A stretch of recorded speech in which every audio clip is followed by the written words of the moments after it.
I have some what I call smoking guns to share in 2021. The conceit of hindsight, props Richard Dawkins.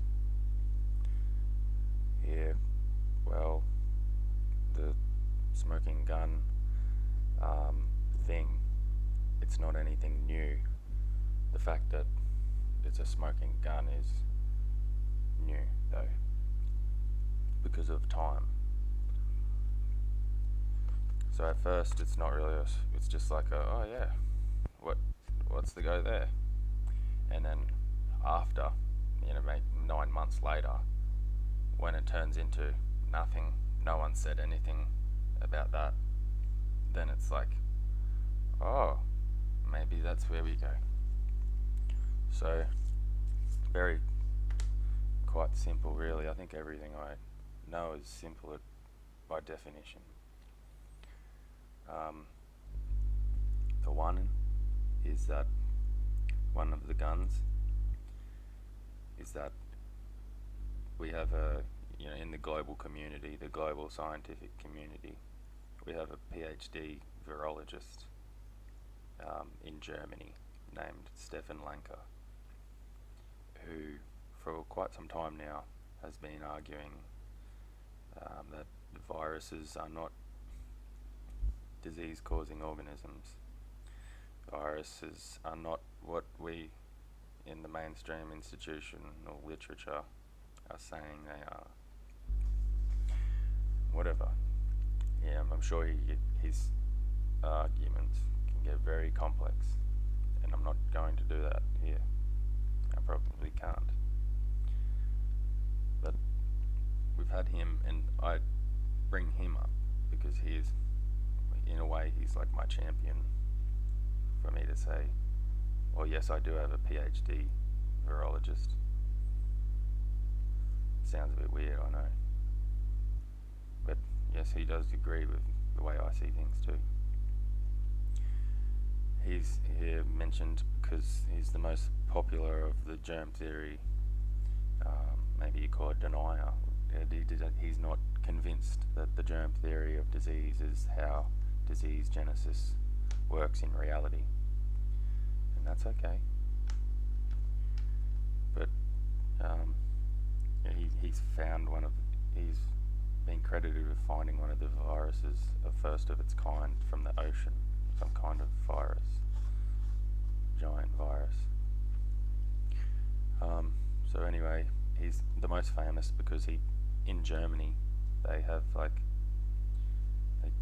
if you say someone that they have to prove the measles exists, for example, this is what Stefan Lanka did, the virologist. If anyone can prove it exists, scientific evidence, rather than just a theory, then I'll give you $100,000. And he had a GP, doctor, medical scientist, chase him down this rabbit hole, and they ended up in the Supreme Court, where the judge said, no, the virologist is right, you didn't meet the criteria of his challenge. Now that this coronavirus thing has happened, to me it's like a smoking gun that there is something not right in our mainstream institutional knowledge. Because when we have all the big PhDs, all the people who are supposed to, by their employment, their profession, they're supposed to know most about this situation. When they are talking about this pandemic and they don't talk anywhere, I can't find them talking anywhere, anyone. No one will talk about Stefan Lanka, except a few people no one really knows. They'll say, oh, he's lying. As if to say, Stefan has made up a lie and he's telling the world, and he's waiting for the world to believe it, and then he gets rich and famous somehow.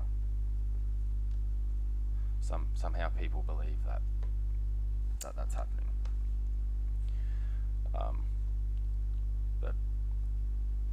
But what is the smoking gun I keep going on about with this man is that Vincent Racaniello, Brett Weinstein, all these big names in biology, they don't mention him.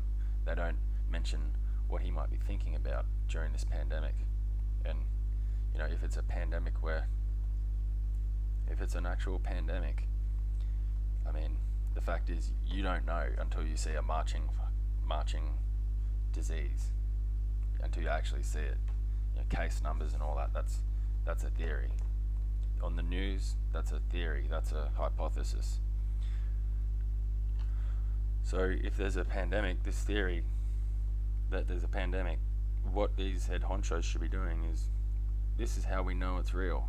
We go to the people who don't agree with us and we look at what they think and we can see how they're wrong and we talk about it.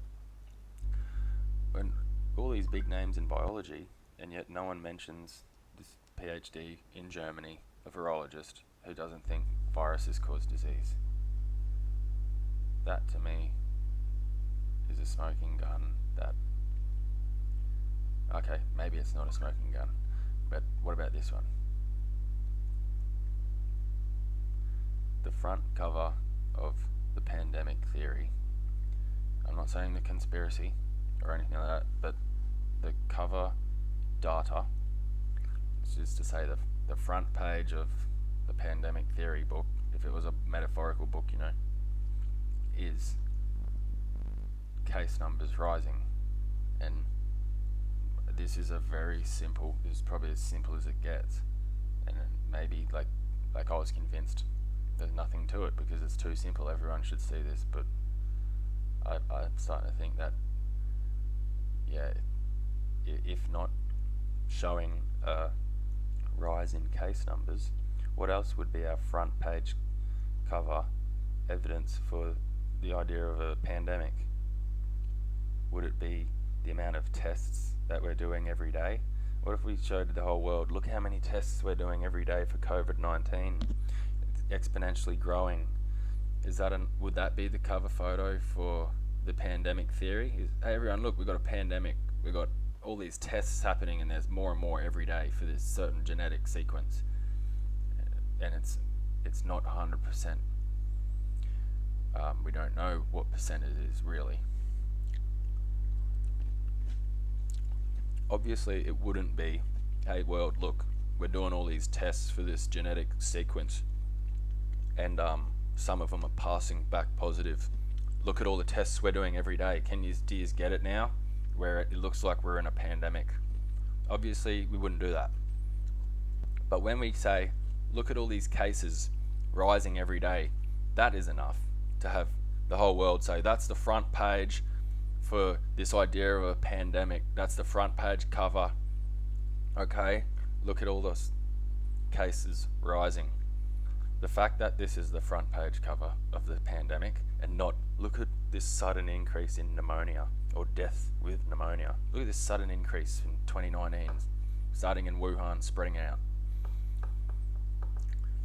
That would make sense as a fucking good cover story for an idea of a pandemic that started in Wuhan. Not, holy shit everyone, look at all these case numbers. Holy shit, I'm a PhD in biology. This is what a pandemic looks like, everyone. Quote Vincent Racaniello on his virology lectures. Literally says, this is what a pandemic looks like. Look at all these case numbers. If I make up a genetic sequence test and test the whole world and exponentially grow in my testing effort, that's probably what a pandemic will look like too, according to Vincent. Obviously it's not. That's just what a rabid delusion could look like as well. And a pandemic, it could look like that, but the odds are, it's not really, what's it called? The odds of something else happening are probably, I don't know, we won't go there. But yeah, I just wanted to share my two visions for 2021 and some conceit of hindsight on this pandemic theory and the fact that the whole world is sold on case numbers rising when in the background we've got tests conducted per day rising, directly related. And we've got the biggest names in biology not talking about what someone else happens to believe who has the highest credentials in biology. We don't say what they happen to be thinking because we're not accusing them of lying. No, we just know that they end up having a different interpretation of the empirical facts, observations. Let's not talk about what they might be thinking. It's not that that'd help us at all. Hey, obviously it would help you if you can do this rivalry suppression thing in your head and think, what is a different perspective? What might they see with a different conviction at the root of the theory of disease genesis? What might they see? No, we're not talking about that. Why? Because it's a smoking gun, obviously, if you've got a fucking brain. And case numbers, apparently that's a smoking gun too, if you've got a brain. But obviously, if you got a bit more of a brain, you can have a think, how do these cases get turned out? Oh, a test gets done and comes back positive. Hang on, let me have a think.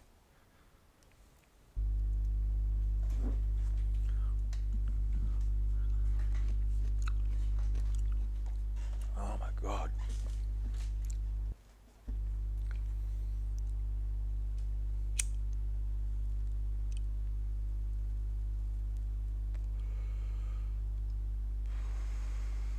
I don't usually do this,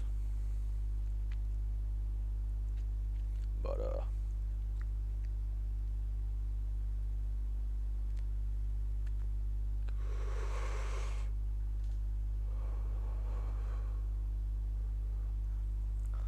I'm not trying to be cool. Did that dude piss on someone? Or some people?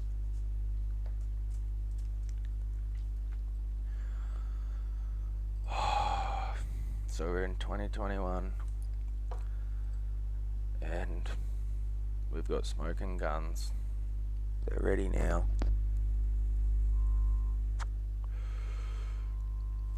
And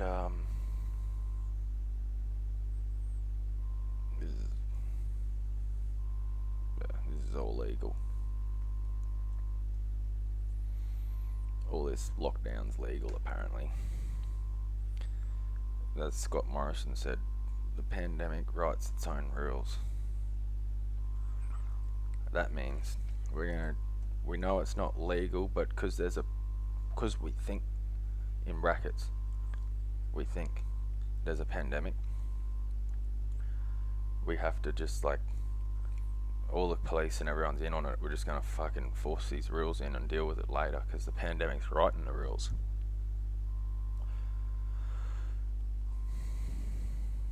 There's a discrimination act, disability discrimination act in the the biggest texts of Australia, and it says you cannot discriminate against somebody on the grounds that you suspect they may have a dangerous microbe in them. You can discriminate against them if they are sick, but not on the suspicion that they have a dangerous microbe in them. And this was brought in to help the HIV people get around with a bit less baggage.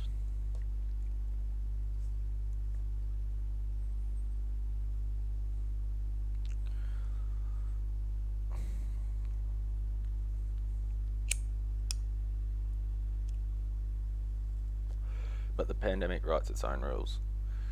And then imagine if the pandemic turned out that it wasn't even real. Is that bad to laugh?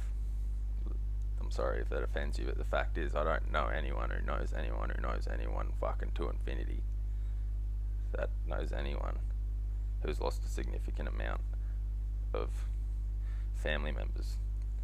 I'm sure if we go to Italy, where they had probably the most intensive emergency drill on earth during the COVID-19, I don't know, but that'd surely be up there, eh? Then we'll find people who have lost a significant amount of family members. Imagine if all of a sudden you had to climb up a giant hill, and yet the leader of your tribe saying, if we don't get there in 20 days, we'll all be dead. And all these people are going to try and get up there and die in the process, because they know it's do or die. That's what happened in Italy, it looks like. Everyone didn't get pneumonia from some bat microbe.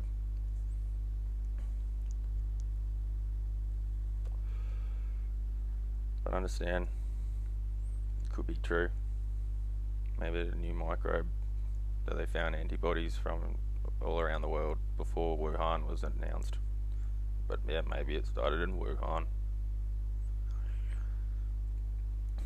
I'm sick. No, I'm not sick.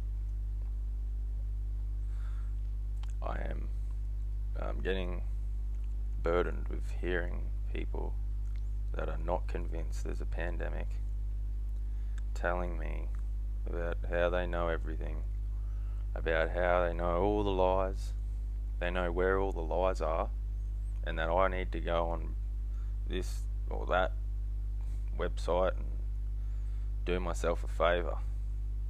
You can get pieces of the puzzle anywhere, and you'll never get all of them because all you have is, pretty obvious.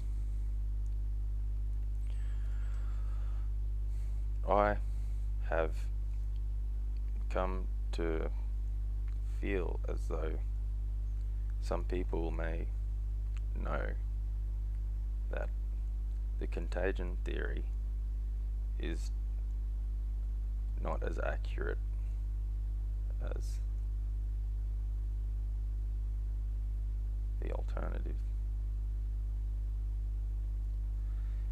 And they realize that the whole world believes in the contagion theory even before microbes.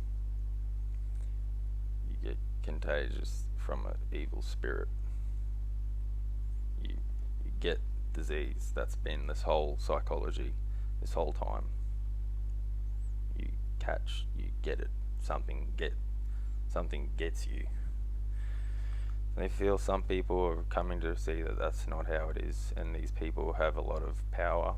I mean, compared to me, my measure of effect, they're probably like maybe 1 million more, 1 trillion, in terms of material moving.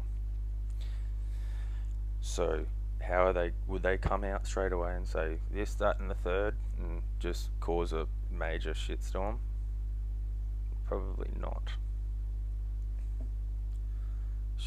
Maybe I'm doing the worst thing because I believe that they might actually be okay in having these little kind of like lies, tactical lies. But what if you knew something and you wanted it to come out a certain way? Because you can't demand that I give it my best shot to get everything I know I just recently found out in 1 second to you, or 1 minute.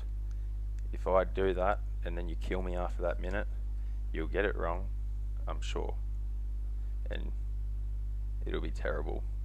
You'll probably kill everyone. There'll be nothing left. No one will trust anyone.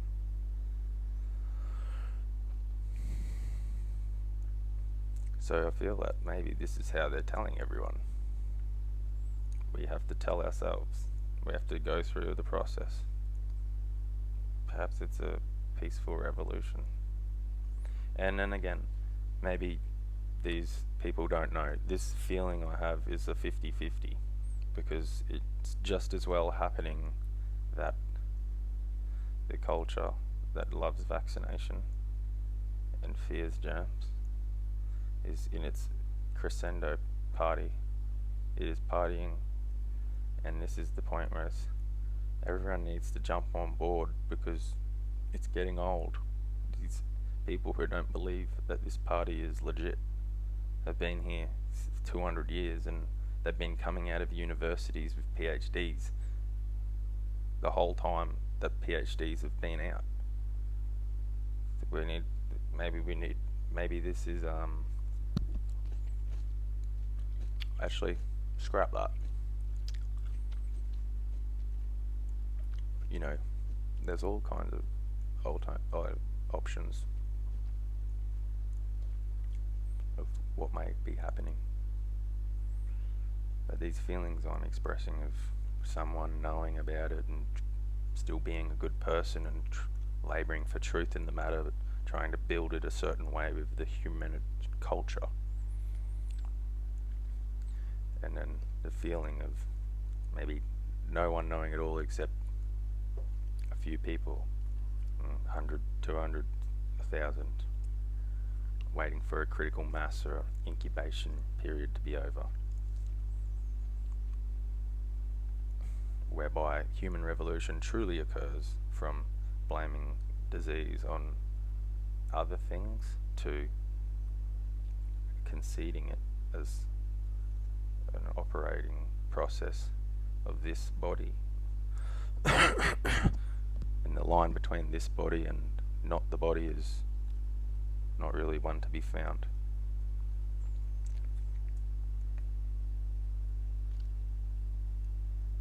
But it's lived. Something like that.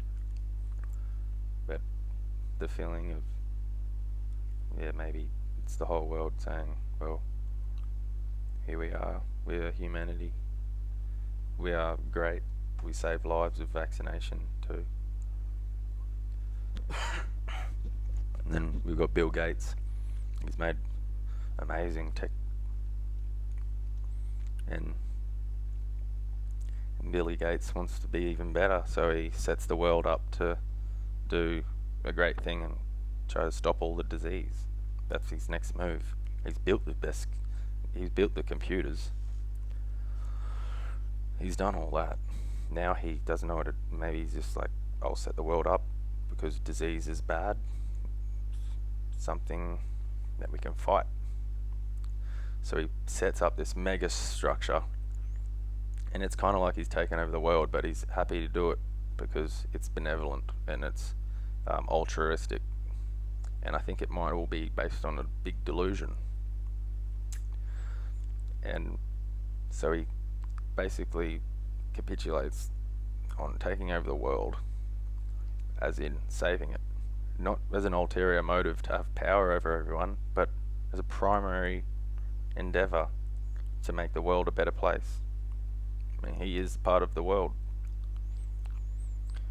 So he sets the mega structure up, and then it's ready to go, and it's based on a delusion on these microbes cause disease.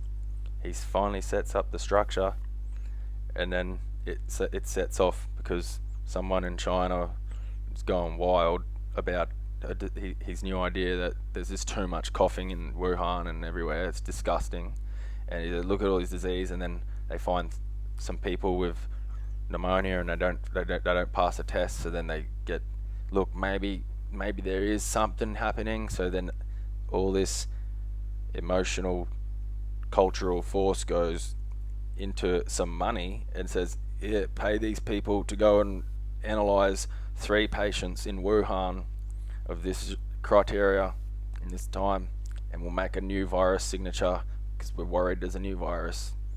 We say we got it all under control, whatever, but there's so much disease and it's increasing.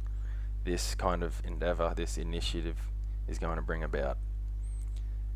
Let's just see if there's a new virus. Here's the money, we've got it. There's been enough attention on social media. There was social media. And then, boom, here's the idea, here's the proposal, the hypothesis. We've made the coronavirus signature. We got very good at making coronavirus signatures too, because we've been studying these coronaviruses very good, especially in Wuhan. Here it is. Someone in Germany says, hey, I think this is legit.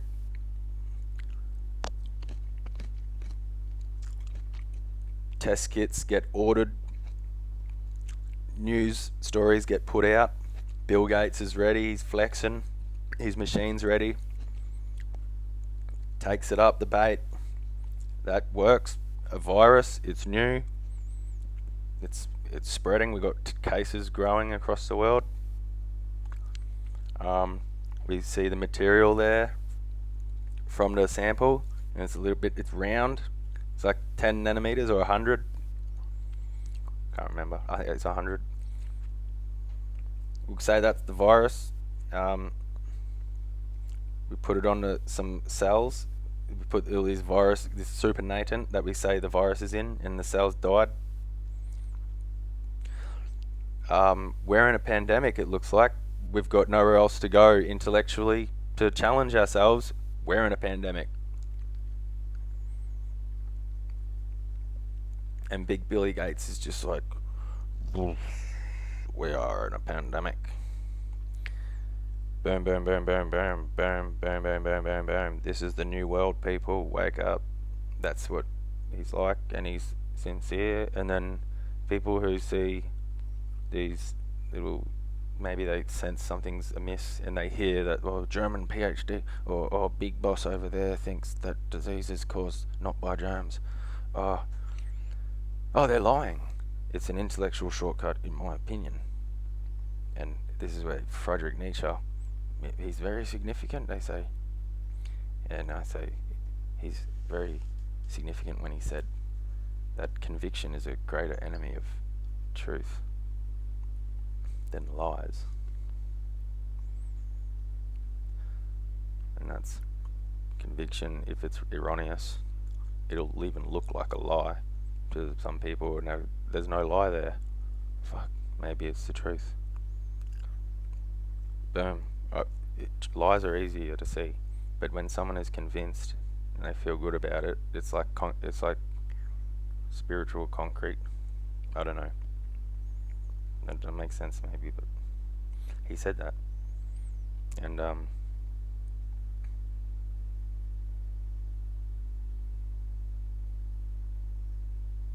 can't remember why I said that.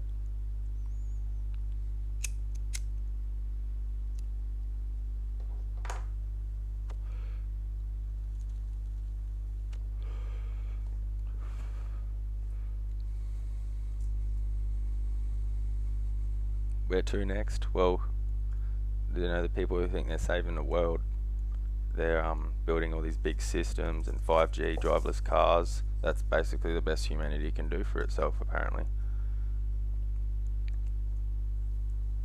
We're conquering disease. We're sorting it out. We're getting it done, you know what I mean? Like, we're getting it done. Anyone questions us, big national authorities, we are saving lives. If we didn't do anything, imagine there'd probably be no one here. COVID-19.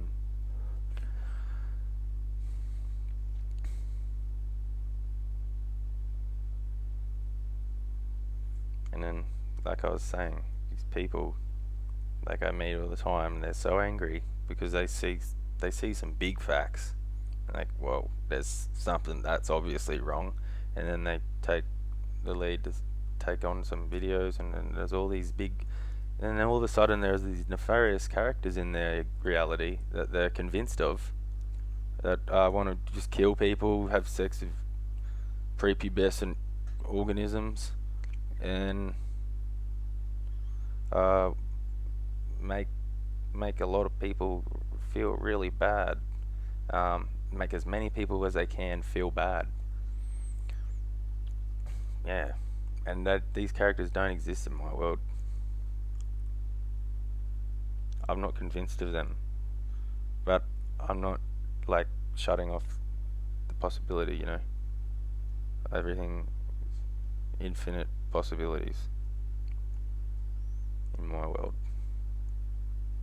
But as for my convictions, my little belief system, my warehouse of best guesses, I haven't met anyone like that, and I'm not convinced anyone is like that. Bill Gates, all them. I think Bill Gates is trying his best. I think he thinks he's killing it, and I think he's killing more people. I don't think he's saving any lives with vaccination, personally. But yeah, and as on a finish note, as this vaccination, like, I wrote a book, put it out at the start of 2020 on Amazon about vaccination, and everyone just thinks I'm worried about the COVID-19 vaccination. I don't know where it is. My GP said, oh yeah, I said, can you get me the link to the trial, please, of the one that they're going to offer us? And he's like, oh, you don't want it? I'm like, I don't know. That's why I'm asking for the link, please. Can you please find out? I want to study the controls and the outcomes, etc. Oh, okay. So that's it. I might want it, but 1 year is not enough.